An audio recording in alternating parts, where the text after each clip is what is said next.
देश में इस समय हिंदू की बात हो रही है, हिंदुत्व की बात हो रही है, सनातन की बात हो रही है, मुसलमान की बात हो रही है। आरएसएस प्रमुख भागवत ने भी सनातन की बात की, वेद का मतलब समझाया। बीजेपी के फायर ब्रांड नेता हेमंत बिश्व शर्मा अलग व्याख्या दे रहे हैं, कह रहे हैं आज देश को गर्व से कहो हम हिंदू कहने वालों की जरूरत है।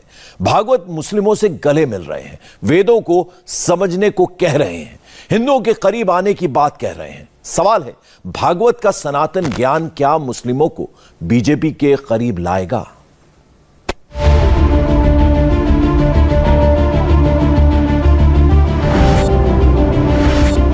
इकबाल दुर्रानी और मोहन भागवत, हिंदू और मुसलमान एक साथ एक मंच पर, न कोई झगड़े की बात, न किसी फसाद का जिक्र, न धर्म की कट्टरता, न नफरती बोल। यही असली हिंदुस्तान है, यही सनातन है, यही शाश्वत है।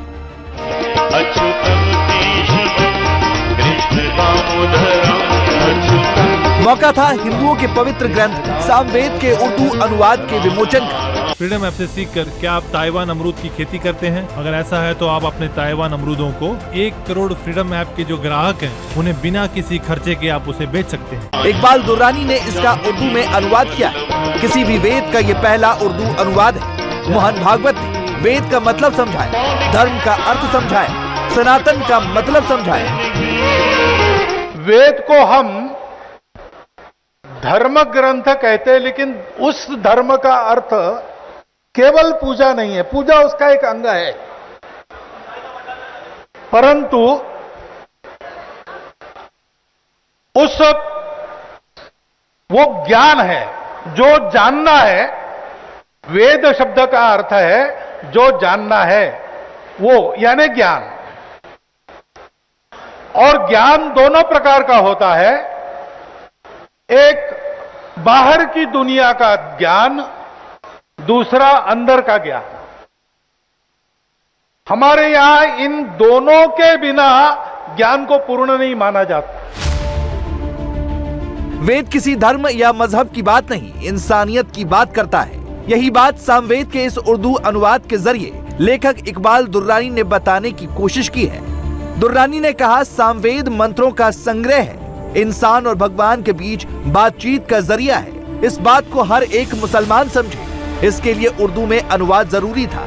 ये एक ऐसा ख्वाब था जो शाहजहां के समय दारा शिकोह ने देखा था। शाहजहां की हुकूमत में दारा शिकोह का जो ख्वाब अधूरा रह गया था, आदरणीय नरेंद्र मोदी की हुकूमत में उस ख्वाब को इकबाल दुर्रानी ने पूरा कर दिया। मैं लाल किले के प्रांगण से ये ऐलान करता हूं कि औरंगजेब कल जीता था, लेकिन आज औरंगजेब हार गया। नरेंद्र मोदी जी आज जीत गए। ये चुनावी साल है, अगले साल लोकसभा का चुनाव है। आरएसएस प्रमुख मोहन भागवत मुसलमानों को करीब लाने की बात कर रहे हैं। सनातन का मतलब सबको साथ लेकर चलना समझा रहे हैं। ये समझो कि ये दुनिया की दुनियादारी आने जाने वाली बात है, उसमें फंसना नहीं, उससे बचना, लेकिन ध्यान रखना कि सबको चलाने वाला एक है। अब ये कोई किसी पूजा मजहब का नहीं है, ये पूरी मानवता के लिए अंदर का ज्ञान है। और वेदों ने कभी ये कहा नहीं कि हम पर विश्वास रखो, वेदों ने कहा कि हमको देखा है ऋषियों ने। ये थियरी नहीं है, ये दर्शन है वेदों का। सनातन की मोहन भागवत अलग व्याख्या कर रहे हैं। दिल्ली से दूर असम के सीएम कर्नाटक में सनातन को लेकर अलग बातें कर रहे हैं। मोहन भागवत की बात सुनेंगे तो लगेगा मुसलमानों में डर खत्म हो रहा है, मुसलमानों को करीब लाने की कोशिश कर रहे हैं। हेमंत बिश्व शर्मा की बात सुनेंगे तो सनातन का मतलब कट्टर हिंदू और हिंदुत्व है। देश में छत्रपति शिवाजी महाराज का आदर्श ही चलेगा। ये देश में आगे जाके भी सनातन ही चलेगा और सनातन का आदर्श से ही ये देश मजबूत होगा। भाइयों और बहनों, मैं यही बताना चाहता हूं कि हमारा देश में कोई सारे लोग हैं जो गर्व में बोलता है मैं मुसलमान हूं। बहुत सारे लोग हैं जो गर्व से बोलता है मैं ईसाई हूं। मेरा कोई आपत्ति नहीं है, लेकिन हमें ऐसा भी व्यक्ति चाहिए जो गर्व से बोलेगा कि मैं हिंदू हूं। हेमंत विश्व शर्मा बीजेपी के कट्टर हिंदुत्व के नए सारथी हैं। करीब 3000 किलोमीटर दूर से बीजेपी ने खास मकसद से कर्नाटक में हेमंत विश्व शर्मा को उतारा है। इतिहास यही बात हमें प्रेरित करता है कि हमारा ये जो सभ्यता है, हमारा जो ये संस्कृति है, ये संस्कृति औरंगजेब ने कभी भी नाश करने में सफल नहीं हुआ। और आज भी भारत सनातन है, भारत हिंदू है, और जब तक सूरज रहेगा तब तक भारत सनातन और हिंदू सभ्यता का आधार से ही आगे बढ़ेगा। सवाल है, बीजेपी के पास एक से बढ़कर एक हिंदू ब्रांड नेता है, लेकिन सुदूर नॉर्थ ईस्ट के नेता को सुदूर दक्षिण के सबसे टफ फाइट वाले राज्य में बीजेपी ने क्यों उतारा? कट्टर हिंदू छवि, मुसलमानों के खिलाफ एक्शन, मदरसों को लेकर अभियान, बाल विवाह के खिलाफ अभियान, बांग्लादेशी मुसलमानों पर एक्शन। कर्नाटक के चुनाव की तारीखों का ऐलान अभी नहीं हुआ है, इसलिए बीजेपी सभी संभावनाओं को टेस्ट कर रही है। एक और मुस्लिम वोट में सेंध लगाने की रणनीति पर काम चल रहा है। पसमानदा मुसलमानों को अपनी ओर लाने की कोशिश पर काम हो रहा है।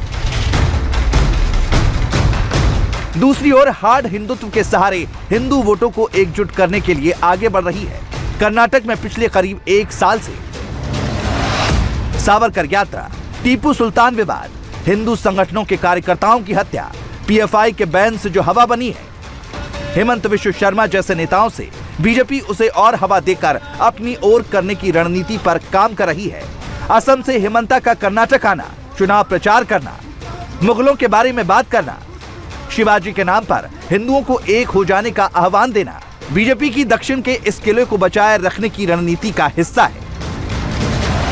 भारत का इतिहास था छत्रपति शिवाजी महाराज का, भारत का इतिहास था लासित बोरफुकन का, भारत का इतिहास था दुर्गादास राठौर का, भारत का इतिहास था गुरु गोविंद सिंह का। लेकिन ये कांग्रेस और कम्युनिस्ट ने ऐसा बना दिया कि भारत का इतिहास बाबर का था, शाहजहां का था, औरंगजेब का था। मैं सारे कम्युनिस्ट लोगों को बोलना चाहता हूं, कांग्रेस लोगों को बोलना चाहता हूं कि भारत का इतिहास औरंगजेब का नहीं है, भारत का इतिहास बाबर का नहीं है, भारत का इतिहास छत्रपति शिवाजी महाराज का है, भारत का इतिहास गुरु गोविंद सिंह का है, भारत का इतिहास लासित बोरफुकन का है। कर्नाटक दक्षिण में बीजेपी के हिंदुत्व पॉलिटिक्स की प्रयोगशाला रही है, लेकिन येदियुरप्पा के हटने से बीजेपी कमजोर हुई है। एक खाली स्पेस पैदा हो गया है, जिसको बीजेपी आक्रामक हिंदुत्व और मोदी के नाम के सहारे भरने की कोशिश कर रही है। हेमंता का असम में एक्शन बीजेपी के आक्रामक हिंदुत्व की राजनीति को सूट कर रहा है। बीजेपी कर्नाटक में हेमंत विश्व शर्मा की उसी छवि का सियासी फायदा उठाने की कोशिश में है। पहले जो मुगल लोग भारत को दुर्बल करने के लिए काम कर रहा था, ये कांग्रेस लोग आज का नया मुगल है और कुछ नहीं है। अगर कहीं राम मंदिर बनता है तो उनका आपत्ति होता है। आप क्या मुगल का बच्चा है क्या? क्यों आप बार बार आप बाबरी मस्जिद के लिए बोलते हैं? आप क्यों राम मंदिर के लिए नहीं बोलता है? मतलब ये जो कांग्रेस है, यही नया मुगल को रिप्रेजेंट करता है। नॉर्थ ईस्ट का नेता बीजेपी को जब पूरे देश की पार्टी कहता है, तो दक्षिण के राज्यों में यह संदेश दूर तक पहुंचता है। लेकिन बीजेपी भी इस बड़े सियासी सच को समझ रही है कि इस बार कर्नाटक में सत्ता की राह आसान नहीं है। कर्नाटक में कुल 224 विधानसभा सीट है। मुसलमानों की आबादी करीब 13% है। 20 से 23 सीट पर मुस्लिम बहुल मतदाता है। करीब 60 सीट पर मुस्लिमों का सीधा असर। हेमंत विश्व शर्मा को कर्नाटक के चुनावी मैदान में उतारने से बीजेपी को कितना फायदा होगा, इस पर अभी कुछ भी कहना जल्दबाजी होगा। लेकिन ओवैसी जैसे नेताओं को हेमंत विश्व शर्मा की बात जरूर चुभती है। जबकि हेमंत विश्व शर्मा ने किसी धर्म के खिलाफ नहीं बोला, किसी मजहब का विरोध नहीं किया, अपने धर्म की बात की, हिंदुत्व पर गर्व करने की बात की, किसी को उससे आपत्ति नहीं होनी चाहिए। लेकिन असदुद्दीन ओवैसी को आपत्ति है। हेमंत विश्व शर्मा पर उनका ये ट्वीट देखिए। बीजेपी के नेता और असम के मुख्यमंत्री हेमंत विश्व शर्मा ने माना कि प्रधानमंत्री नरेंद्र मोदी के 8.5 साल के कार्यकाल के दौरान भी वो एक गर्व करने वाला हिंदू नहीं खोज पा रहे हैं। हिंदू को अपने विश्वास पर गर्व करने से कौन रोक रहा है?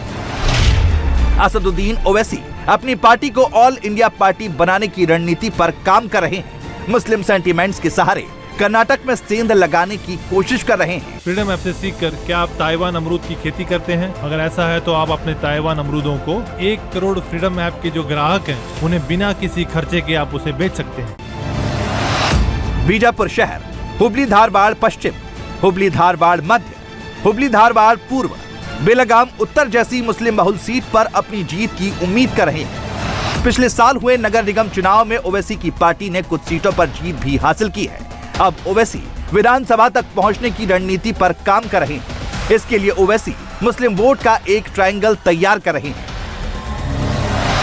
औरंगाबाद, हैदराबाद और बेलगावी यानी महाराष्ट्र, तेलंगाना और कर्नाटक, पश्चिम से दक्षिण के राज्यों में सत्ता तक पहुंचने के ये 3 सेंट्रल पॉइंट हैं। औरंगाबाद में ओवैसी जीत का स्वाद चख चुके हैं।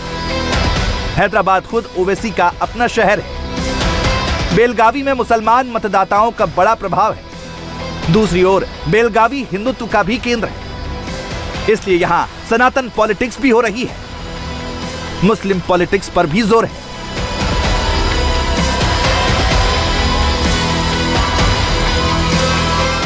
इंडिया टीवी हर वक्त हर जगह डाउनलोड करने के लिए सर्च करें India TV news Google play store या ऐप स्टोर पर।